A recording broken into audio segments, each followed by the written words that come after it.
We all know how oppressive Soviet rule was over all corners of the nation, but especially in Central Asia. Turkmenistan was arguably one of the hardest hit nations of communism.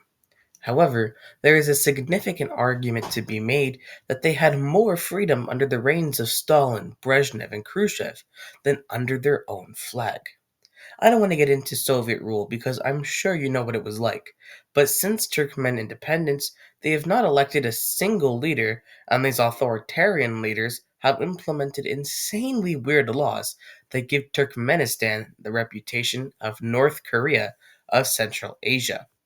Former President Sapar Murat Niyazov banned the playing of video games, listening to car radios, performing opera and ballet, smoking in public, long hair on men, the internet, and even growing facial hair. Niyazov ordered the closure of all libraries outside the capital of Ashgabat.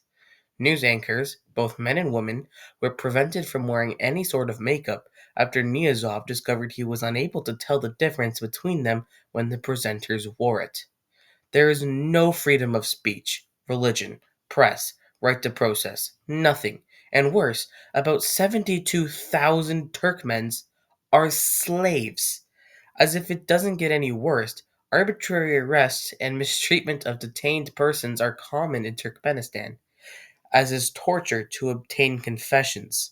In 2004, border guards shot and killed 6 people who were allegedly illegally crossing the border from Iran. These are reports of prisoners dying after having food and medical care withheld. So while limited freedom of speech and stuff is fairly known in Turkmenistan from the Soviet rule, I think it's fair to say that things are much worse off in Turkmenistan now than in the Soviet era.